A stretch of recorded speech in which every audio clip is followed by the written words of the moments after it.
¿Te has preguntado qué es el derecho penal? Saludos. En esta oportunidad, Jesús Gómez, estudiante de Derecho a Distancia de la Universidad de los Andes, Mérida, Venezuela. Definir derecho penal para entender el sistema de justicia, nos adentramos pues a una conceptualización del mismo con el objetivo de entenderlo. Definirlo no es una tarea sencilla, por eso inicio una visión que nos permita situarnos en el terreno de esta disciplina, para luego profundizar entonces distintos matrices, distintos componentes importantes para entender que la rama, al ser una de las ramas del derecho en constante evolución, no existe una única definición universal.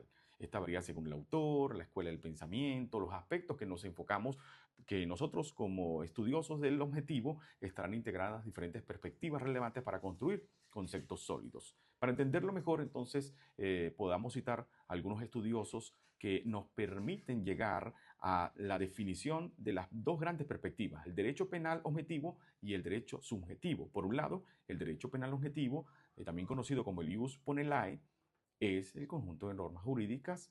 En sí mismo son las reglas escritas, sistematizadas en los códigos, en las leyes penales. Por otro lado, el derecho penal objetivo, el ius ponendi, se refiere a la facultad que tiene el Estado de castigar, es el poder del Estado para actuar cuando esas normas son violadas, mientras que el objetivo del derecho penal es el qué, las normas, el subjetivo es quiénes y cómo, y el por qué el poder del Estado las aplica. Ahora, para enriquecer nuestra ponencia, Cuello Calón lo define como el conjunto de leyes que determinan los delitos, las penas y el poder social que impone el delincuente, mientras que Arteaga Sánchez también nos dice que es el conjunto de normas jurídicas a la cual pues se prohíben ciertos comportamientos con las amenazas, con una pena o un castigo. Esto según el material que hemos tenido como base en la plataforma digital. El gran penalista alemán von también Lick lo definió a finales del siglo XIX como el conjunto de reglas que asocian el crimen con la pena. ¿Qué características definen la rama del derecho? El derecho es público porque el Estado y no los particulares son quienes establecen el delito y ejecutan la norma. Es un derecho garantizador ya que el principio de no jus crimen protege al ciudadano contra los posibles excesos del Estado.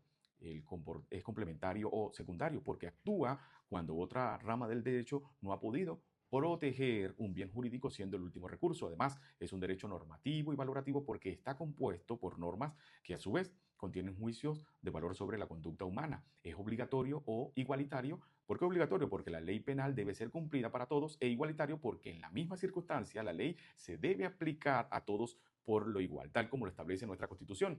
Además, es un derecho sancionador o por lo cual actúa como un ulti ratio del Estado, es decir, la última razón que impone una sanción cuando los otros medios han fallado. Es un derecho finalista porque su fin último es la protección de los individuos y la tutela de los bienes jurídicos. Es irrefagable o inderogable, lo que significa que solo puede ser modificado o derogado por otra ley de igual o mayor jerarquía. Es importante distinguir que entre el derecho sustantivo y el derecho adjetivo, el derecho penal sustantivo o material es el que estudia el delito y además el delincuente y las penas, y es el contenido, el fondo de la propia ley, es decir, el propio Código Penal. El derecho penal adjetivo o forma o el cambio en la cual establece el procedimiento, el cómo es donde se aplica el derecho. Además, en nuestro país, Venezuela, esta norma está consagrada en el Código Orgánico Procesal Penal. Recordemos la diferencia mencionada al principio. El derecho penal es el conjunto de normas jurídicas. La ciencia del derecho penal es en cambio, pues, la disciplina que estudia el conjunto de normas. La ciencia analiza, interpreta y sistematiza el derecho. No debemos confundirlo, pues son conceptos distintos. Uno es el objeto de estudio del derecho y el otro es el estudio en sí de la misma ciencia. En conclusión, el derecho penal es una rama del derecho público de carácter garantizador y fragmentario, que actúa como la última barrera de protección de los bienes jurídicos más valiosos para la convivencia social. No solo se encarga de definir delitos y establecer penas, sino que también a través del ius ponendi regula y limita el poder público del Estado para asegurar que éste se ejerza dentro del marco de la ley y en respecto a los derechos fundamentales. Como estudiante de Derecho, te recomiendo pues, construir una base sólida desde los principios generales que rigen la materia, además desarrollar tus pensamientos críticos y capacidades argumentativas, participando activamente en las clases, practicando argumentación oral y escrita, además colocar las habilidades para defender una postura fundamental sólida, será como una herramienta profesional. Finalmente, pues cultivar la ética profesional desde ahora. El derecho penal maneja el poder más alto del Estado, el ius ponendi y su vocación desde debe ser pues un garante de la libertad y la justicia, siempre con respeto a los derechos humanos y la honestidad intelectual. Muchas gracias para todos. Me despido, Jesús Gómez.